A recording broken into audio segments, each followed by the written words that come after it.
இந்த மேடை டிஆர் பற்றி பேசுவதில் பெருமை கொள்கிறது. ஒரு தலை ராகத்தில் அறிமுகமான 10 தலையின் அப்பா டிஆர். இவர் தலைகோதும் அழகில் தமிழே தனிபணிந்து பவனி வருகிறது. தஞ்சை மயிலாடுதுறையில் ஏவிசி கல்லூரியில் MA படித்தவர் வாங்கிய பட்டத்தை பெட்டிக்குள் வைக்கவில்லை, தன் குடும்பத்திற்குள் வைத்தார். தமிழின் முதல் காப்பியமான சிலப்பதிகாரத்தின் நினைவாக சிலம்பரசன், உலக பொதுமறை திருக்குறள் நினைவாக குறளரசன் என்று பெயர் வைத்தார். இன்று கூகுளில் உலகத்தின் சிறந்த தொன்மொழியாக, தொன்மை வாய்ந்த பழமை மொழியாக, தமிழில் சிறந்த இலக்கிய மொழி என்று அறியப்படும் போது அதையே தன் மகளுக்கு வைத்து இலக்கியா என்று பெயர் வைத்து பெருமை சேர்த்தார். உலக சினிமா ஊமை படம் தொடங்கி கருப்பு வெள்ளை, கலர் படம், motion pictures, cinema bioscope, 70mm என்று மாறிக்கொண்டே இருக்கிறது. ஆனால் உலக சினிமாவிலேயே அடுக்குமொழியை அறிமுகப்படுத்தி தன் பேச்சால் திரையுலகை தன் பக்கம் கிடுகிடுக்க வைத்தவர் இந்த டிஆர். இன்று தமிழ் சினிமாவில் இண்டிபெண்டன்ட் மேக்கர் என்று சொல்லக்கூடிய அத்தனை கலைஞர்கள் வருவதற்கும் முன்னோடி டிஆர் தான்.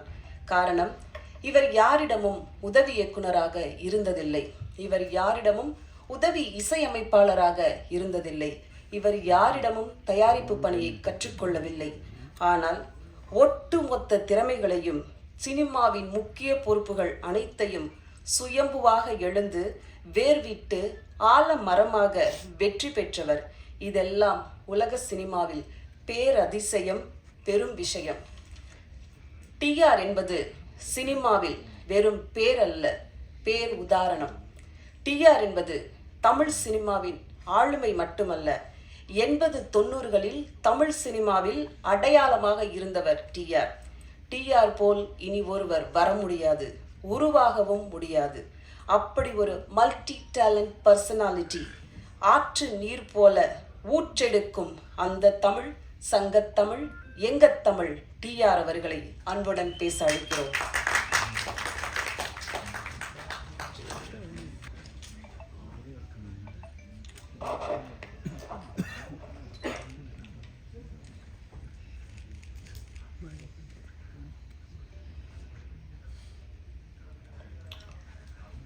வணக்கம்.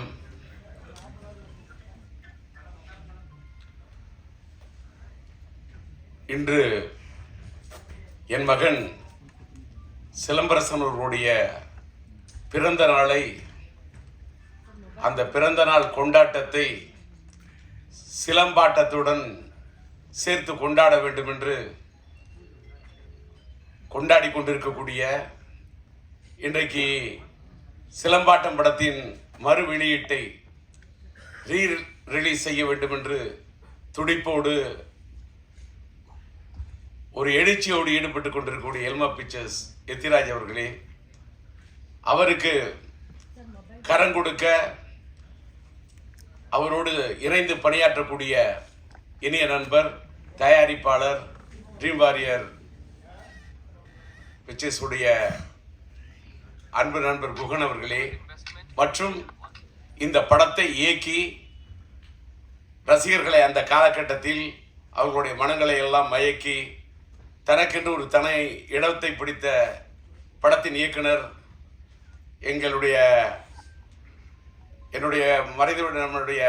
என்னுடைய குடும்ப நண்பர் என்று அவர் சொன்னார், உளுந்தூர்பேட்டை சண்முகம் அவர்களை, கவிஞரை பற்றி.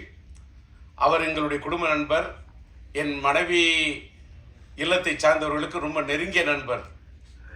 அவர் வீட்டிலே இருக்கக்கூடிய அவருடைய மகளை நான் என் படத்திலே பாட வைத்திருக்கின்றேன். என்னுடைய மகன் படத்திலே சரவணன் இயக்குனராக பணியாற்றி இவ்வளவு ஒரு பிரம்மாண்டமான படத்தை தந்திருக்கிறார் என்று சொன்னால், அப்படிப்பட்ட சரவணன் இன்றைக்கு இங்கே வந்து மேடையிலே வாழ்த்தி அமைந்திருக்கின்றார். அதை போல இங்கே வரவேற்று பேசிய, நல்ல பேருக்கேற்றவாறு கன்னி தமிழிலே, கவிதை நடையிலே எல்லோரையும் வரவேற்று பேசிய அன்பு சகோதரி கவிதா இங்கே அழகாக, அற்புதமாக, தெளிவாக, நல்ல உச்சரிப்போடு, உற்சாகத்தோடு தமிழை உச்சரித்த அழகை பார்க்கின்ற போது இன்னும் தமிழ் வாழ்ந்து கொண்டிருக்கிறது என்பதற்கு தமிழ் திரையுலகத்திலே இதை போன்ற சான்றுகள் இருக்கட்டும், இதை போன்ற சாட்சிகள் இருக்கட்டும். இதை போன்ற தடயங்கள் இருக்கட்டும். அவருடைய பேச்சை கேட்டவுடன் இந்த படத்தை பற்றி எந்த இடத்துல எதை பற்றி பேசணுமோ அதை பற்றி தான் பேசணும்.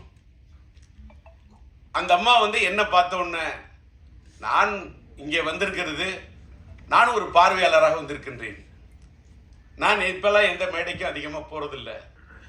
சமீபத்தில் என்னுடைய இனிய நண்பர், என்னுடைய முன்னோடி, எனக்கு பிடித்த இயக்குனர் பாக்யராஜ் அவர்களுடைய 50 ஆண்டு கால பாராட்டு விழாவுக்கு செல்ல வேண்டும் என்று நான் galatta.com ஏற்பாடு செய்திருந்த அந்த நிகழ்ச்சிக்கு சென்றிருந்தேன். அதுக்கு காரணம் என்னன்னா, எல்லாரும் நினைப்பீங்க கூப்பிட்டோன்னு போயிடும். கூப்பிடுற விதத்தில் கூப்பிட்டாரு, அன்பா கூப்பிட்டாரு, பண்பா கூப்பிட்டாரு, பக்குவமா கூப்பிட்டாரு பாக்யராஜ். அவரே கூப்பிட்டாரு, அதனால மட்டும் போனேன். அதே மாதிரி இந்த நிகழ்ச்சியில் நான் இங்க நிக்கிறதுக்கு காரணம், ஒரு விநியோகஸ்தரை மதிக்க வேண்டும். இன்னைக்கு நம்ம எல்மா பிக்சர்ஸ் எத்ராஜ் இந்த படத்தை வெளியிடுகிறார் என்று சொன்னால், ஏதோ எங்கிருந்து ஒரு கரும்பு தோட்ட வியாபாரம் பண்ணிக்கிட்டு இருந்தேன், நான் காய்கறி வியாபாரம் பண்ணிக்கிட்டு இருந்தேன், ஆனாலும் எனக்கு சினிமா மேலே ஈடுபாடு. யாருக்கு வேணாலும் சினிமாவில் ஈடுபாடு வரலாம், அது வேற விஷயம். அவங்க சினிமாவை ரசிக்கலாம், சினிமாவில் என்ன வேணா பண்ணலாம். ஆனால் அவர் விநியோகஸ்தராக இருந்து கிட்டத்தட்ட எனக்கு தெரிஞ்சு ஒரு 10-15 படங்களுக்கு மேல, என்னுடைய மகனுடைய மாநாடா இருக்கட்டும், மார்க்காண்டரியா இருக்கட்டும், மார்த்தட்டி சொல்லக்கூடிய அளவுக்கு படங்களை, அது அவர் கோயம்புத்தூரை சேர்ந்தவர், அத்தனை படங்களை வெளியிட்டு பார்த்தவர். அவருக்கு இந்த படத்தின் மீது ஒரு தாளாத ஒரு இது. அவருக்கு பாலன் என்ற என்னுடைய இனிய நண்பர் தான் இந்த படத்தை வாங்குவதற்கு, இது எல்லமும் இந்த படத்தை தயாரித்தது என்னுடைய இனிய நண்பர், மறைந்துவிட்ட எல்லமும் லட்சுமி மூவி மேக்கர்ஸ் உடைய முரளி அவர்கள். இங்க சரவணன் சொன்ன மாதிரி இந்த படத்துடைய பட்ஜெட்டு பெரிய பட்ஜெட்டு. அந்த காலகட்டத்தில் இந்த படம் ரொம்ப பெரிய பட்ஜெட்டு. அதை எடுக்க அவர் தயங்கிய போது, நாம் இன்னைக்கு எல்லமு முரளியோட பையன் கோகுல் அவர் இருக்காரு, கோகுலுக்கு கூட தெரியும், அந்த தயாரிப்பாளருக்கு முரளிக்கு அந்த அளவுக்கு நான் உறுதுணையாக அவருக்கு உற்சாகத்தை ஊட்டி ஊக்கத்தை கொடுத்து இது பண்ணு. ஏன்னா பட்ஜெட் எப்படின்னா, முரளி சார், சரவணன் நீங்க கேளுங்க, சரவணன் சொன்ன சப்ஜெக்ட், அதுக்கு என்ன தேவைன்னு யோசிக்காதீங்க. பட்ஜெட் சப்ஜெக்டை பாருங்க, பட்ஜெட்டை பார்க்காதீங்க. அடிச்சு சொன்னேன். அதே மாதிரி அவரால் முயன்ற அளவு அந்த காலத்தில் இந்த படம் ஒரு பெரிய பட்ஜெட் படம், அந்த அளவுக்கு அவர் எடுத்திருந்தாரு. அப்படிப்பட்ட ஒரு தயாரிப்பாளர். அந்த படம் அந்த காலத்திலேயே இதில் என்னுடைய சிலம்புடைய இனிய நண்பர் என்னுடைய காதல் எழுவதில்லை படத்தில் இது பண்ணி, அதுக்கப்புறம் மன்மதன் படத்தில் சிலம்பால இது பண்ணப்பட்ட நம்முடைய நண்பர் சந்தானம் இந்த படத்தில் அற்புதமான காமெடி ரோல் பண்ணியிருப்பாரு. படம் சார், என் பையன் என் பையனோட பிறந்த நாள் இன்னைக்கு அந்த படத்தை பற்றி நான் சொல்றதை விட, இந்த ரீரிலீஸ் காலகட்டத்தில், ரிலீஸ் காலத்தை விட இந்த ரீரிலீஸ் காலம், இது ஒரு மாறுபட்ட காலம், இது ஒரு ஏஐ காலம், இது ஒரு சாட் ஜிபிடி காலம். இன்னைக்கு டிஜிட்டல் வேர்ல்டு. படங்கள்லாம் இன்னைக்கு டிஜிட்டல் அவுட்புட்ல இன்னைக்கு இருக்கக்கூடிய சவுண்டு எல்லாமே வேற ரேஞ்சு. நான் அதை என்ன சொல்றேன்னு சொன்னாக்கா, நான் அப்படி பார்க்குறேன், படத்தை பார்க்குறேன், பிரமிக்க வைக்குது. என் பையங்கிறதெல்லாம் அதெல்லாம் தூக்கி அந்த வைக்கணும். நான் முதல்ல படைப்பாளி அப்படிங்கிறத விட நான் பெரிய ரசிகன். நான் எல்லா படத்தையுமே ரசிப்பேன். நான் பயங்கர கலா ரசிகன், தேட்டரில் போய் படம் பார்க்கக்கூடிய ரசிகன். இந்த படம் நான் தேட்டரில் பார்த்தேன். இங்கே இந்த நம்மளுடைய பிரசாத் இந்த நம்மளுடைய லேப் தேட்டரில் பார்க்கவுள்ளே பிரமிக்க வைக்குது. என்னன்னா, என்ன கலர்ஃபுல் ஃப்ரேம். நானே பிரம்மாண்டமாக படம் எடுக்கிறவன், பிரம்மாண்டமாக டான்சர்ஸ் போட்டு எடுக்கிறவன். அந்த தமிழன் அந்த பாட்டுக்கு, தமிழன்னு சொல்லக்கூடிய அந்த பாட்டுக்கு என்ன கலர்ஸ், என்ன டான்சர்ஸ், என்ன கோரியோகிராஃபி, அதில் என்ன ஆர்ட் டைரக்ஷன், அதில் அவர் ஒவ்வொரு ஃப்ரேமும், அந்த ஃப்ரேம் ஒன்றுத்தையும் அது சொல்லிக்குதுன்னா, பேசிக்கலி அவர் கேமராமேன், அந்த ஒளிப்பதிவாளராக இருந்து தன் உள்ளத்தில் பதிவு செய்த விஷயத்தெல்லாம் படத்தில் எடுத்திருக்காரு. என்னடா இதுன்னா, ஒரு படத்தை பற்றி பேச வந்தா அதை பற்றி பேசணும், அதோட இயக்குனரை பற்றி பேசணும், அந்த படத்தை இன்னைக்கு பெரும் முயற்சி எடுத்து ரிலீஸ் பண்ணக்கூடிய எத்ராஜை பற்றி பேசணும். அதுக்கு வந்து இந்த படத்துக்கு உறுதுணையாக இருந்து கரம் கொடுத்துரு. இந்த படத்தில் நடித்தது என் மகன், அவர் இந்த படத்துக்கு உறுதுணையாக இருந்தது தயாரிப்பாளர் குகன். நான் என் மகனையும் பார்க்கின்றேன், குகனையும் பார்க்கின்றேன். இன்னொன்று, இந்த படத்தில் நடித்த ஆர்டிஸ்ட் அத்தனை பேருமே, சந்தானமா இருக்கட்டும், Santhanam yes, Saravanan director yes, சிம்புவோட அந்த தமிழ் கதாபாத்திரத்தில் உயிர் கொடுத்து நடிச்சிருப்பாங்க அந்த அம்மா ஸ்னேகா, அது எஸ். சிலம்பரசனும் ஸ்னேகாவும் அந்த அந்த மச்சான் பாட்டு இருக்கு பாருங்க, என்ன மச்சான் பாட்டு, ஒரே ஒரு பாட்டு, தச்சான் மனச தச்சான்னு சொல்லக்கூடிய நான் முத்துக்குமார் எழுதின அந்த பாட்டு, அவங்க 2 பேரும் வரக்கூடிய அந்த பாட்டு அவ்வளவு பிரம்மாண்டம் எடுத்திருப்பாரு. அப்படியே சும்மா அந்த அவுட்டோர்ல அந்த பாட்டோடைய அந்த பாட்டை எடுக்கிறதுக்கு என்ன வந்து சரவணன் முயற்சி பண்ணிட்டு இருப்பாரு. எல்எம் முரளி வந்து சொன்னப்ப அந்த பாட்டு படத்தில் அவ்வளோ லவ்லியா இருக்கும். அது வந்து அந்த இளையராஜா அண்ணன் பாடியிருப்பாரு. அந்த பாட்டை அந்த 2 பேரையும், சிலம்பரசன் ஸ்னேகா 2 பேரையும் பார்த்தாக்கா, சிலம்பரசன் ஒரு எஸ், ஸ்னேகா அந்த அம்மாவுக்கு ஒரு இனிஷியல் எஸ், இந்த எஸ் சேர்ந்தா டபுள் எஸ், அதாவது எஸ்எஸ். அதாவது நம்ம எஸ்எஸ்ன்னு சொன்னா ஸ்டெயின்லெஸ் ஸ்டீல்னு சொல்லுவோம்ல, அதை தான் எஸ்எஸ்ன்னு சொல்லுவோம். அதை மாதிரி எவர் கிரீன் ஸ்டெயின்லெஸ் ஸ்டீல் மட்டும் இல்லை, அது ஒரு stainless steel plus A feel. என்ன லவ், என்ன ரொமான்டிக், என்ன யதார்த்தமா இருக்கும் தெரியுமா அந்த பாட்டு. நான் முத்துக்குமார் அப்படியே அந்த பாட்டை அப்படி திட்டிருப்பாரு. அப்புறமா தமிழன் பாட்டுக்கு நம்முடைய மறந்து விட்ட அண்ணன் வாலி அந்த பாட்டை அப்படியே அற்புதமா திட்டிருப்பாரு. எல்லாத்தை விட அந்த காலத்துல எல்லா பப்ளியும் எல்லா யூத்தும் கொண்டாடின பாட்டு தான் அந்த வேர் இஸ் த பார்ட்டி. அந்த பாட்டு படமாக்கப்பட்டது டிஆர் சிம்பு கார்டன்ல எங்க தோட்டத்தில் தான் எடுத்தாங்க. சரவணனுக்கு தெரியும். இன்னைக்கு டிஆர் கார்டன், சிம்பு கார்டன் அன்னைக்கு சிலம்பாட்டம் எடுத்த காலத்து கட்டத்தை கூட இன்னைக்கு வேற கட்டத்தில் மாறி இருக்கு. இது என்னன்னா, அந்த அளவுக்கு இந்த படத்தை ஒரு நல்ல நேர்த்தியாக எடுக்கப்பட்ட படம் இன்னைக்கு ரீரிலீஸ் பண்ணா, இது ரீரிலீஸுக்கு ஒரு ஆப்டான படம் என்பதை எல்மா பிக்சர்ஸ்க்கு சொல்றேன். ஏன்னா இன்னைக்கு வந்து சமீபத்தில் வந்த படங்கள்ல லவ் ஸ்டோரிஸ் பயங்கரமா ப்ரூவ் பண்ணுது அப்படின்றது ஒத்துக்கிட்டாங்க. அத்தனை படங்கள், வாரணமாயிரமா இருக்கட்டும், நான் உதாரணம் எத்தனையோ சொல்லலாம்.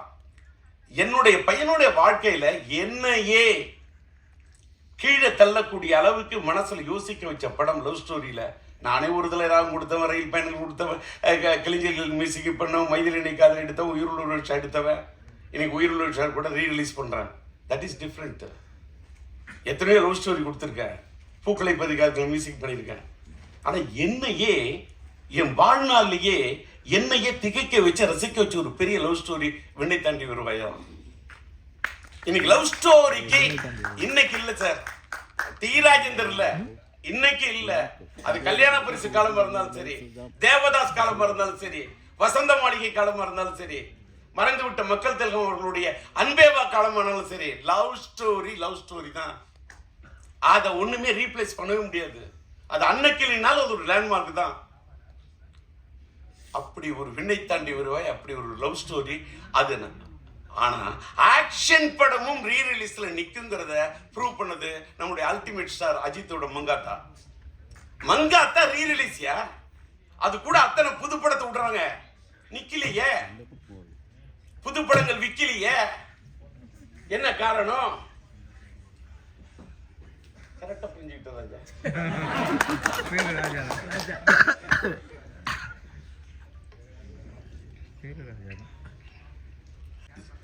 உணர்ச்சி வசப்படாம இருக்கணும், தன்மையா பேசணும், மென்மையா பேசணும் அப்படின்னு மென்டலா என்ன ப்ரிப்பேர் பண்ணிட்டு வந்தேன்.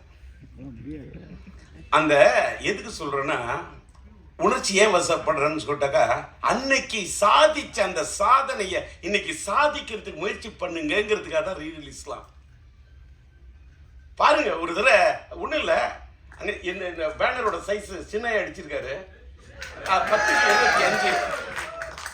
அவரு தான் இந்த ஃப்ரேமிங் தூக்கி நிற்கிறார். அதாவது பார்த்தா கிட்ட போய் அந்த ஒரு போட்டோ பார்த்தா அப்படியே என் பையன் தான் அந்த என்ன என்ன என்ன அந்த என்ன கலர் சேச்சுரேட், என்ன பியூட்டிஃபுல்லா, என்ன பிக்சல் ரேட்டு, அப்படியே நேரில் பார்க்கறது மாதிரி ஒரு கலைஞன் அந்த பிரிண்டிங் கூட, அந்த ஸ்டில் ஃபோட்டோகிராஃபி யார் எடுத்திருப்பான், அதை எப்படி பிரிண்ட் பண்ணியிருப்பாங்க, இதெல்லாம் நான் ரசிக்கிறேன். நான் கலா ரசிக்கிறேன். அது மாதிரி படங்கள் ஒன்றும் தமிழ் சினிமா ஒன்றும் சாதாரண சினிமா உலகம் கிடையாது. பல சாதனைகள் கொடுத்த சினிமா உலகம். இன்னைக்கு கொஞ்சம் அப்படி சறுக்கிக்கிட்டு இருக்கலாம். ஒரு காலகட்டம் சறுக்கணும், ஒரு காலகட்டம் சரித்திரத்தை ஏற்படுத்தும். அப்படிப்பட்ட ஒரு சரித்திரத்தை இந்த படம் ஏற்படுத்த வேண்டும் என்று விரும்பி கேட்டுக்கொண்டு, இன்னைக்கு ஒரு பெரிய ஒரு விஷயத்த சொன்னா, எனக்கு கொஞ்சம் அப்படி கணச்சிக்கிட்டு அப்படி பேச ஆரம்பிச்சேன்னு தொண்டை வரல்ற மாதிரி இருக்குன்னு சொன்னோன்னே, நான் என்ன பேசிக்கிட்டே இருந்தேன். நான் ஒரு பக்கம் வறண்ட தொண்டையை பார்ப்பேனா, திரண்ட இந்த கூட்டத்தை பார்ப்பேனா. ஏன்னா இந்த காலை நேரத்திலும் திரண்ட இந்த கூட்டத்தை பார்க்கின்ற போது வறண்ட தொண்டையை பத்தி கவலைப்படவே இல்லை. கரை புரண்டு வரக்கூடிய அந்த தமிழை மட்டுமே பார்க்கிறேன், அந்த வார்த்தையை மட்டுமே பார்க்கிறேன். சார் அவர் சொன்னார் பாருங்க சார், காலத்துக்கு வாலி என்ன எழுதின தமிழனை பத்தி ஒரு தமிழை பத்தி ஒரு பாட்டு. இந்த பாட்டு படத்துல கேரக்டர் செக்ஷன் பேரே தமிழியா. அதுக்கு என்ன காரணம்? உளுந்தூர்பேட்டை சண்முகம் பையனுக்கு வச்ச பேரு சரவணன். சிலம்பரசன் நடிச்ச படம் சரவணன். டிஆர் டைரக்ட் பண்ண படம் எங்க வீட்டு வேலை. எங்க வீட்டு வேலை நடிச்சது அந்த காலத்துல நம்மளுடைய இளைய தளபதி விஜய் அவர்களோட படத்துல கலக்கன சங்கீதாமா இருக்காங்களே, அவங்க என்னுடைய எங்க வீட்டு வேலை படத்துல சிலம்பரசனுடைய அந்த காலத்து படத்தில் நடிச்சவங்க. அந்த அப்படிப்பட்ட சரவணன் குடும்ப நண்பர், அந்த தமிழ் பெயர், அவங்க அப்பாவோட பேர் உளுந்தூர்பேட்டை சண்முகம். என்ன முருகனை பத்தி எத்தனை பாட்டு, என்ன நயம், என்ன கலைநயம், என்ன கவிநயம். அப்படி எழுதினவங்களோட பையனுடைய படைப்பு. படத்துக்கு தலைப்பு வைக்கணும்னா தமிழ், கதாநாயகன் பேர் தமிழியா, படத்தோட டைட்டில் சிலம்பாட்டையா. என் பையனுக்கு நான் வச்ச பேர் சிலம்பரசன். அது அழகா எடுத்து சொன்னது. எனக்கு பிடித்த ஒரு பெரிய 50 காப்பியங்கள் சிலப்பதிகாரம். எனக்கு பிடிச்சது அந்த இளங்கோவன். என்னால வாழ்க்கையில வாழ முடியாது. இளங்கோவன் படைத்தது அந்த சிலம்பு. இந்த ராஜேந்திரன் கண்டெடுத்தது இந்த சிலம்பு. எனக்கு கிடைச்ச ஒரே சிலம்பு இந்த சிலம்பு தான்.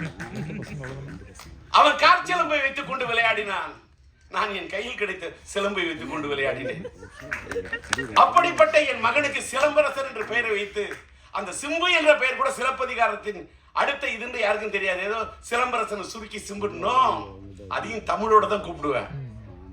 என் பையனை சிலம்புன்னு கூப்பிடக்குள்ளேயே என்னமோ அரும்பு பூக்கிற மாதிரி இருக்கும். அப்படியே தை மாசத்து கரும்பு தோட்டத்தையே கடிச்சு சிலம்பு, அப்படியே கரும்பு சாப்பிடுற மாதிரி சிலம்புன்னு அப்படி தமிழை சொல்லி சொல்லி வளர்த்தவன் சார். அதாவது எல்லாரும் எத்திராஜிங்க, எல்லாரும் பையனை பொத்தி வளர்ப்பாங்க. நான் என் பையனை பொத்தி வளர்த்ததே இல்லை. எத்துவேன், ஃபைட்டு போட வாங்கடா குத்து, அடரா ட்ரம் அடிக்கணும், ட்ரம் அடிக்கணும், பீட்டோட அடிக்கணும்.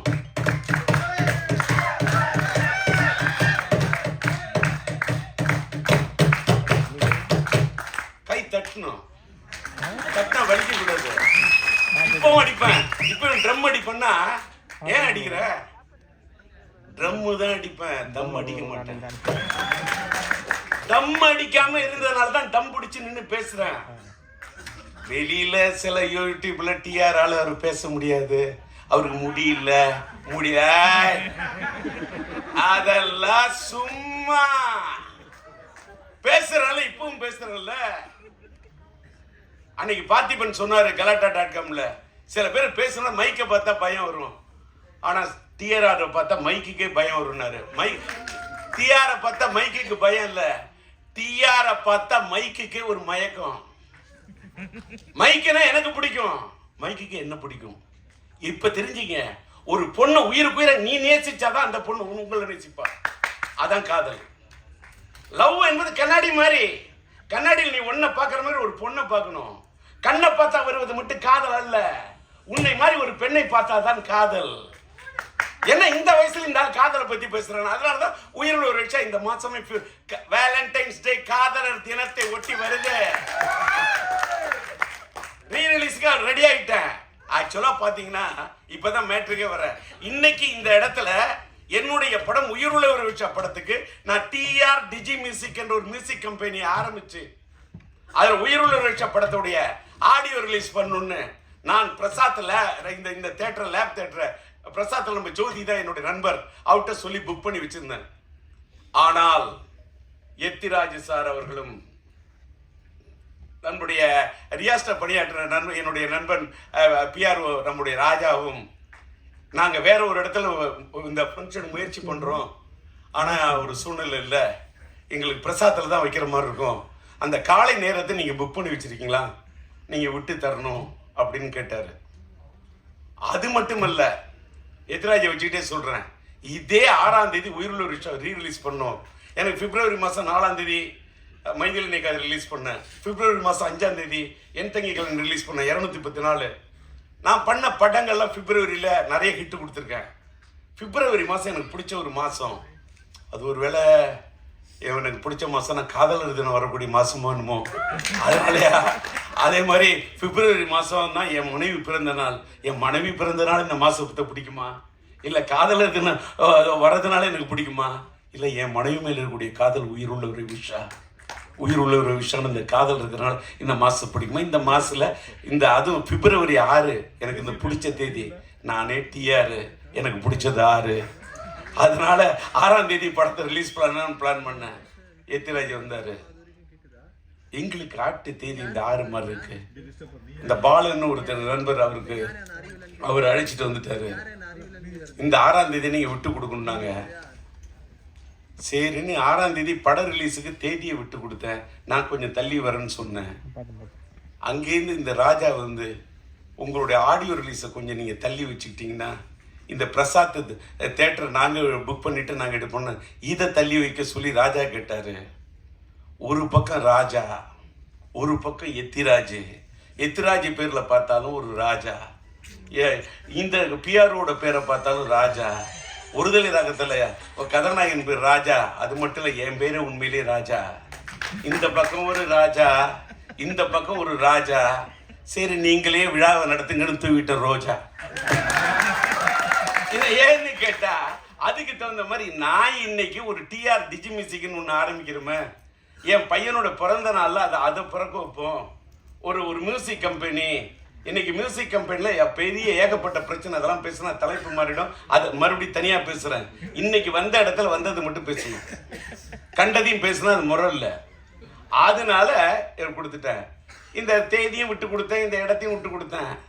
சார் எனக்காக என்னையும் கொடுத்தேன், என்னை கொடுத்து தானே சார் என் பையனே வந்தான். என்னை கொடுத்து என் பையனுக்காக என்ன வேணா கொடுப்பேன், எதை வேணா கொடுப்பேன், என்னையே கொடுப்பேன், என்ன எதை வேணா கொடுப்பேன், என் வாழ்க்கையை கொடுப்பேன். இடத்தை கொடுத்தேன்,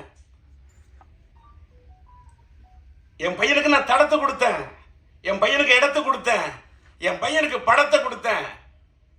அதனாலதான் இன்னைக்கு சரவணன் சொன்ன மாதிரி இத்தனை 5 வருஷம் இல்லையா, 50 வருஷம் வந்தா கூட நாங்க சிம்புவோட ரசிகன் இருக்கோம் பாரு. சிம்புவோட ரசிகன், யாருக்கு இப்படி ஒரு ரசிகன் கிடைக்க, அப்படி ஒரு பேரை எடுத்து அப்படி ஒரு ரசிகர்களை சம்பாதிச்சிருக்க ஒரு பையனை பெற்றிருக்கேன்.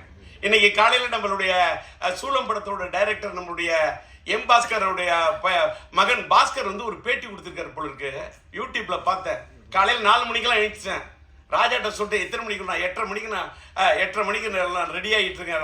ராஜா ஹேர்லாம் ரெடி 8:30 மணிக்கு வரோம். இல்லை எல்லாரும் அசம்பிள் ஆகிட்டு இருக்காங்க. இப்போதான் ஃப்ளைட்டில் ப்ரொடியூசர் வர்றாருன்றார். அடப்பாவி, என்னப்பா இப்படி சொல்கிற? நான் காலையில் 4 மணிக்கே எழுந்துச்சு ரெடி ஆகிட்டேன். நான் வாழ்க்கையில் ட்ரெயின் ஸ்டூடெண்ட்டு. ரயில் பயணங்களில் போய் காலையில் 6:40 ட்ரெயினை பிடிக்கணும். 4 மணிக்கு எழுந்திருக்கிறாள். ரெடியாகி என்னன்னு கேட்டால், என் பையனுடைய பிறந்த நாளில் இந்த சிலம்பாட்டம் படத்தோட ரீரிலீஸில், என் பையனோட ரீரிலீஸில் இந்த படம் ஒரு தனி இடத்தை பிடிக்கணும்னு ஒரு தந்தையா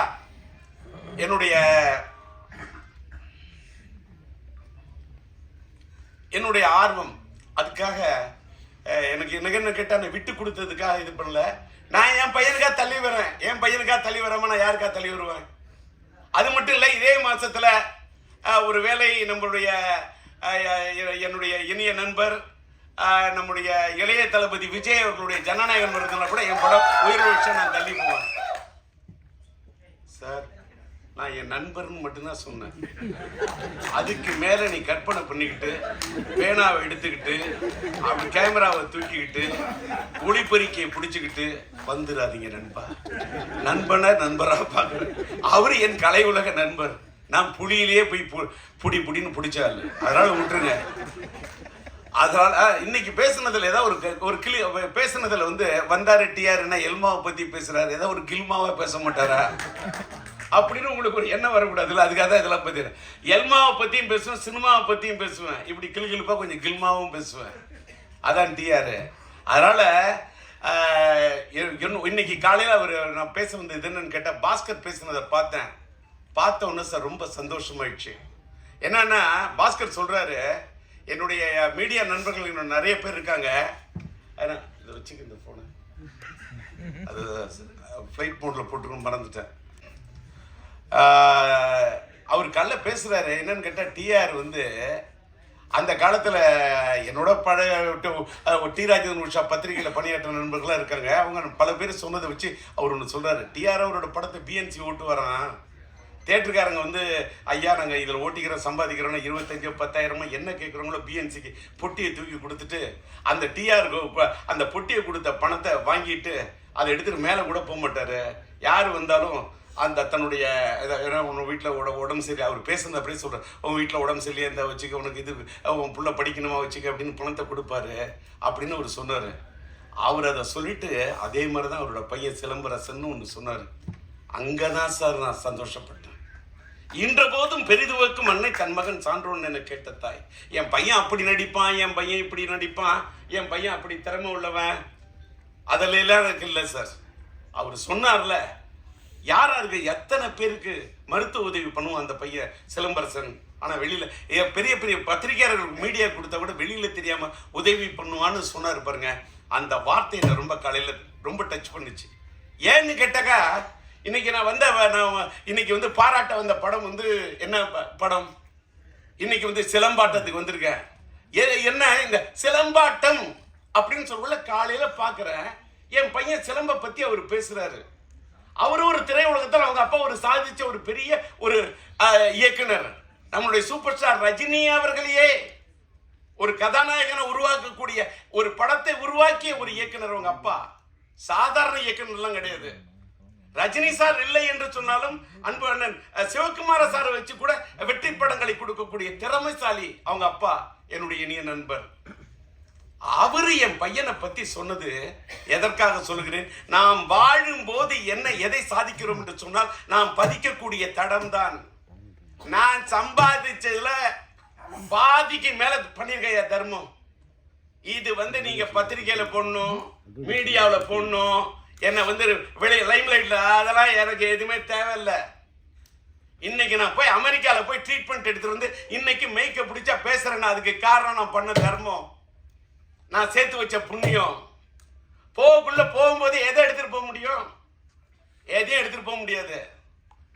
புண்ணியத்தை மட்டும்தான் எடுத்துட்டு போக முடியும். அந்த புண்ணியத்தை சேர்க்க வேண்டும் என்பதை தான் சார் என் பையனுக்கு நான் கற்றுக் கொடுத்தேன். நான் சின்ன வயசுல அந்த தேட்டருக்காரங்கிட்ட வாங்கின பணத்தை எல்லாருக்கும் அள்ளி கொடுக்கறத பார்க்க உள்ள ஒரு நாள் என் பையன் வந்தான், சிம்பு. சிலம்பாட்டத்தை பத்தி பேசுறேன். சிம்பு வந்தான். அப்பா எல்லாருக்கும் பணம் கொடுக்குறது எனக்கு கொஞ்சம் தருவியா? அந்த பையன் நிறைய பணம் இருக்கு, எனக்கு வேணும்னா. எடுத்துக்கோ, உனக்கு என்ன வேணும்? சாக்லேட் வேணுமா? சாக்லேட் வேணும். சாக்லேட் வாங்க போறேன். இல்லை, நான் கொடுக்க போறேன்னு. யாருக்குன்னு கேட்டேன். நீங்க எல்லாருக்கும் கொடுத்தீங்களே, அது மாதிரி நான் கொடுக்கணும்னா. அந்த பணத்தை நான் உடனே உள்ள போய் உட்காந்துட்டு சரி நீ கொடுப்பான்னு சொல்லிட்டு போயிட்டு அந்த கதவை திறந்து வச்சுட்டு பார்க்குறேன் சார். இது வந்து கற்பனை அல்ல சார். ஒவ்வொருத்தரும் தான் வச்சுக்க, பணம் என்றது கூட இல்லை. அப்படியே அந்த கட்டா இருக்கிற பணத்தை எடுத்து கொடுத்துக்கிட்டே இருக்கான். அப்படியே கண்ணு அப்படியே தாராதாரே ஒழிஞ்சிச்சு சார். ஐஎம் லிட்டில் ஸ்டார், ஆவே நான் சூப்பர் ஸ்டார் பாட்டில் இருப்பேன். என் தந்தை போல நானும் பேரெடுப்பேன், எல்லோரின் மனதிலும் இதயத்திலும் இடம் பிடிப்பேன்னு சொல்றேன். வள்ளலாய் வாழ்வேன்னு வாரி வாரி கொடுப்பேன், வள்ளலாய் வாழ்வேன்னு அவனுக்கு ஷார்ட் வச்சு எடுத்திருப்பேன். அப்படி ஒரு பையனா என் பையன் இருக்கனான்னு சொன்னா, என் பையனுக்கு நான் சொல்லி கொடுத்தேன் சார் வளர்த்த. எப்படின்னு கேட்டாக்கா, சில விஷயத்தை பார்த்தா கல்வி தந்தை நீ யார மாதிரி இருக்கணும் அப்படின்னு ஒண்ணுன்னா சொல்லுவேன். நீ கல்வி கொடுத்த அந்த எளிமையின் சின்னம் என்று சொன்னார். நீ கல்வி தந்தை, கல்வியை அள்ளி கொடுத்த நம்முடைய யாரும் இருக்கணும், நீ இருக்க வேண்டும் காமராஜர் ஆட்டம். அதை போல கன்னி தமிழ் என்று சொன்னால் அந்த எழுதுகோலை பிடித்தால் நீ இருக்க வேண்டும் கலைஞர் ஆட்டம். அதை போல அள்ளி குடிப்பதிலே நீ இருக்க வேண்டும் மக்கள் திலகம் எம்ஜிஆர் ஆட்டம். அடுத்தவர்களுக்கு உதவி செய்வதில் நீ இருக்க வேண்டும் நம்முடைய கேப்டன் ஆட்டம். அதை போல நீ ஸ்டைல் என்று சொன்னால் அந்த நடிப்பில் இருக்க வேண்டும் சூப்பர் ஸ்டார் ரஜினி ஆட்டம்.